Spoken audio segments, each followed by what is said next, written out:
smart. I need cold water. Do you have some ice? Hey guys, and welcome back to my YouTube channel once again. My name is Ronald and we are in another home today. In this case, it's Sarah's house. It is Sarah's house. So, as you all know, I am going home to home right now, making amazing meals with people, and one of them is Sarah. And today Sarah has a few things for us, so I hope you're ready. Now let's get started.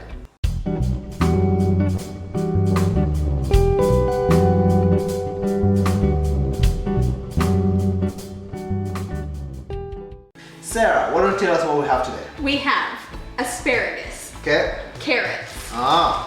Potatoes. Okay. Chicken.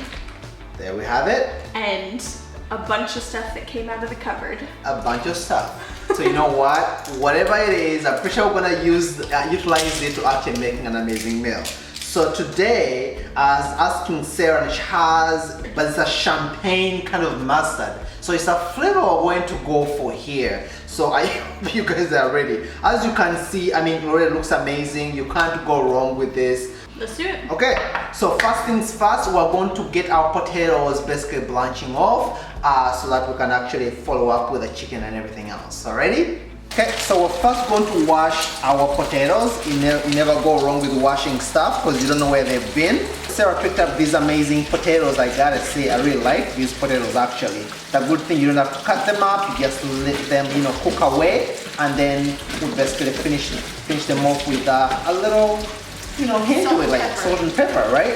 Which Sarah loves so much.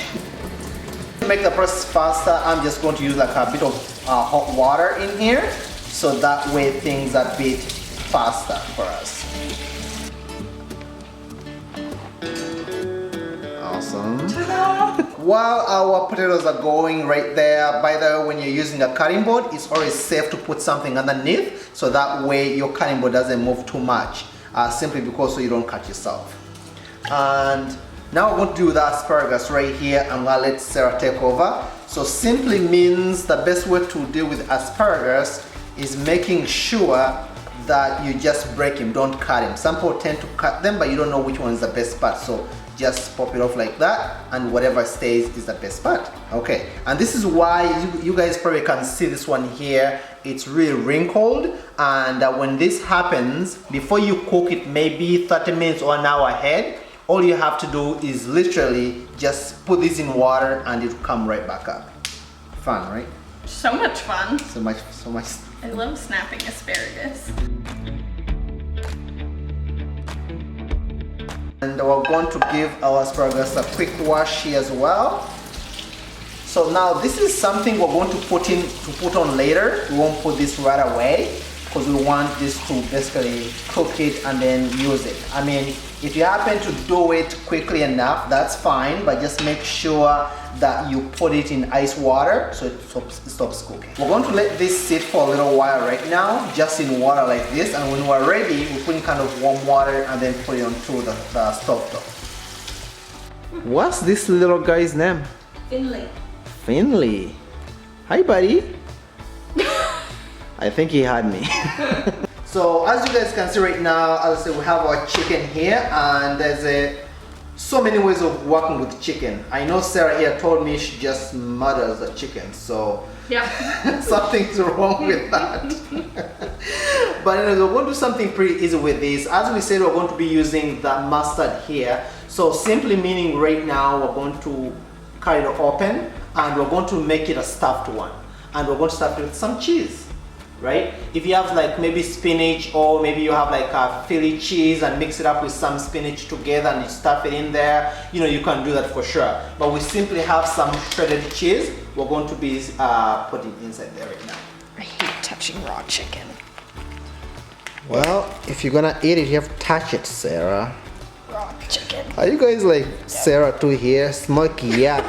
She's waiting for it to be on the plate.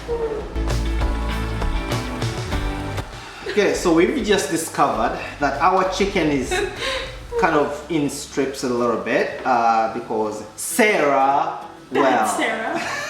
But that's okay. Actually, what this does though is actually, this is amazing because the way I see it, if it's cut through like that, that means it's gonna cook a lot faster than anything else. Yeah, so, and also by the way, if you do this, that simply means it's gonna absorb the spices much faster.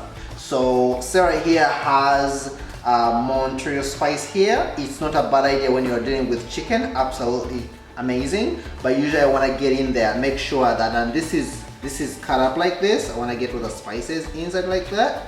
We also have garlic powder. And by the way guys, don't be shy about this. What I like about dry seasonings like this, you can keep them for a long time.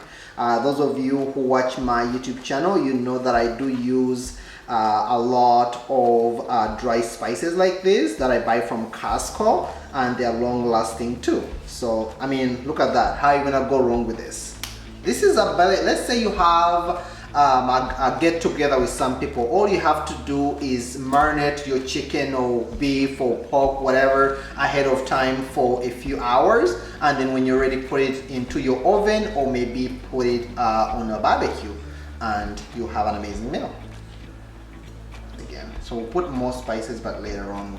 Okay, tip for you guys, it's very important that you wash your chicken dishes right away. That is very, very important. So what we have here is a cast iron, and I love cast irons, oh my god, because you are sure that it's gonna keep the heat and you will have good flavors too. Our potatoes are on the way too, and they will be done soon enough. Sarah is putting on our asparagus. Okay, so our cast iron is pretty much ready. I don't advise you to do this, but I do that to feel if it's hot or not, but don't do that. So I'll have some olive oil on there, and that's what you're looking for right there. You want to get a nice sear. Okay, while we're at it, we're gonna put a little bit of black pepper in here as well. We'll do a bit of salt. So change of plans. We wanted to stuff the chicken, but it was cut in kind of strips a little bit, so we cannot really do that right now. So in a sense, if Sarah chooses to, we can put some cheese on top and can melt on top of it as we actually take it out. So what you're looking for is a nice golden brown at the bottom. So far we haven't seen that. The moment we see that, then we can actually mold it. We don't want to start ripping it out. Okay, Sarah just asked me here if I'm timing the chicken here. I don't typically time my food, but definitely depending on how hot the pan you're using. So in this case, we're using a cast iron. It holds heat. So within maybe 2 to 5 minutes, you can flip it the other side. And then we're going to put this in the oven for a little bit as well.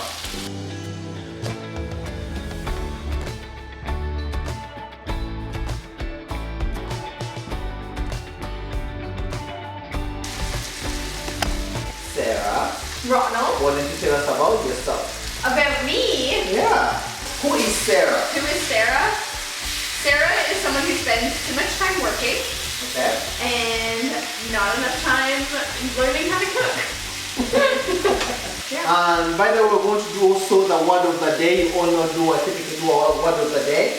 The word of the day in my language, which Sarah is going to say in my language right now. So exciting actually that she's going to say it herself. Okay, what am I saying? Okay, so basically how we say chicken in my language, we say en coco. En coco. That's it. You're practically fluent. Bilingual. You're practically fluent right now. How do you say potato? We say boumonde. Boumonde? Like 2 for 2. 2 for 2. How about that? So I'll put this right in the oven for now.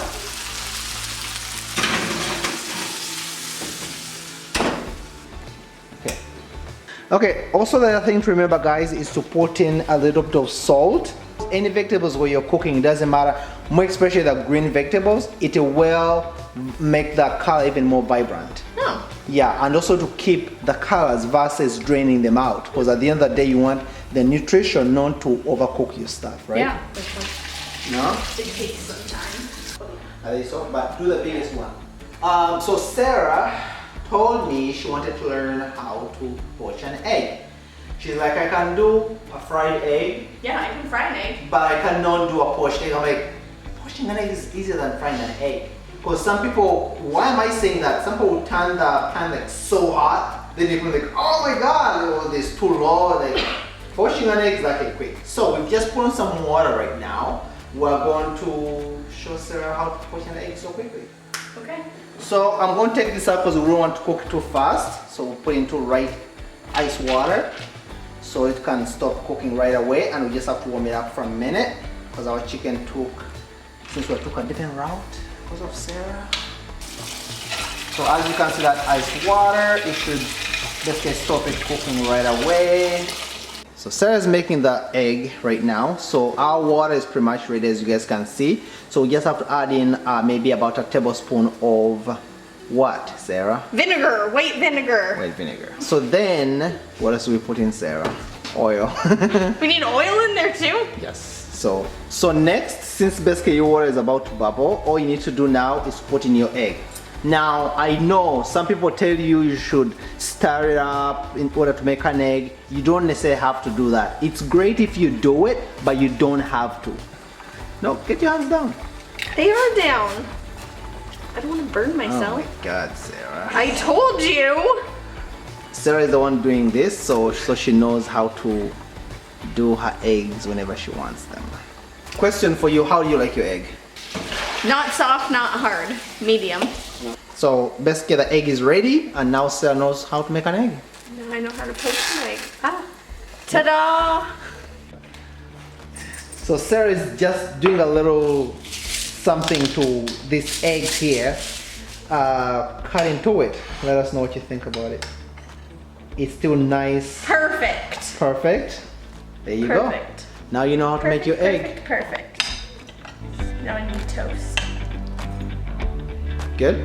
Mm-hmm. Good. So we'll leave this in the oven to keep, warm while we make the sauce. So what we're going to do here is what we call deglazing a pan. Okay, so here we have a bit of butter in here, like that much. So yeah, as you can see, you guys, we're going to deglaze this pan. What do we mean by deglazing a pan? Whatever leftovers are on the pan from anything you cooked, that's what we call deglazing a pan. So because there's flavors built up in here, so we basically do that. So then we get our mustard in here, because that's the flavor we're going with today. If you prefer, you can also, by the way, add, let's say, a little bit of cream in here. In this case, we won't do that for Sarah because she doesn't like that. Don't like creamy sauces. Yeah. So now, see that it looks a bit clumpy. I just want to use some water. I want to put a little bit of water in here to break this down. It depends how thick you want it, but I want this to be cut down a little bit, but also that means you are making it a bit less mustard in it, which kind of helps in a way, so it's not too strong. So yeah. And also another way to cut this down, if you have a lot of lemon juice, you can put in there a little bit so it doesn't actually make it, it's less strong. Unless if you love mustard, right? Some people who don't love mustard, but they want the flavor. Mm-hmm. It's a lot of lemon juice in here. Sarah? Ronald. Give it a taste. Let us know what you think about it. It's good. Is it good? Mm-hmm. Okay. You can also, by the way, jazz up a little bit by adding maybe a little spices to it. It doesn't really hurt, but you know what? If it's good, you don't have to do too much to it. Mm-hmm. So I'm going to put this on the side and get everything ready. So in our potatoes here right now, we're just going to add a bit of olive oil to it. Put some black pepper to it in there. Just toss. Now we're going to put our chicken in here to soak up all those juices a little bit. Like that. It's going to be nice and mustardy.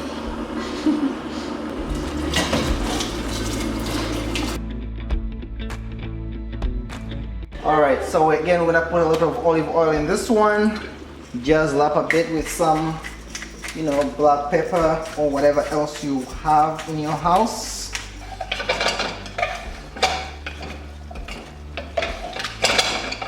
Sarah, Ronald. food time. All right. Let's serve. Woo, look at that chicken.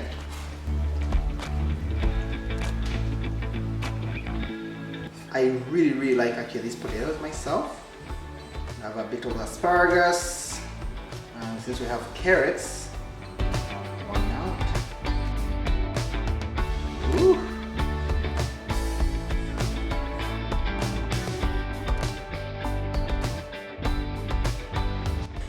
So basically we're done. As you can see, they're getting busy here. They seem to enjoy it so far. And I know you are saying, how much do you think this plate is worth? Going to the keg or maybe milestones? Yeah, it's worth 30, 35, 40 bucks. There you go. So someone owes me money. And I think I know who it is. I think I know who it is. So Sarah, is this worth it? Was it worth the wait? Yeah. Yeah? Because we talked about with Sarah way back actually to, you know, to make a meal together. I'm impatient.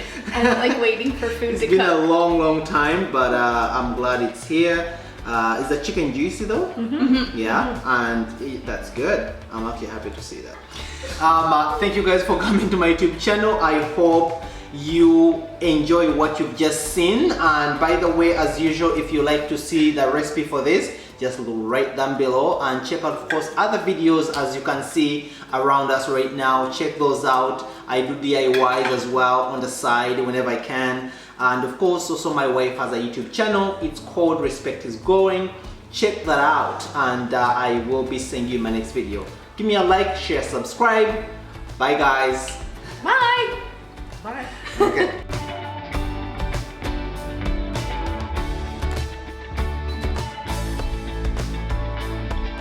See, you're there, I'm here. I'm taller than you. You said I'm not taller than you. Do you see that? I said you're not that See much that? taller. You're like right here. That's a lie. Okay, let's get started.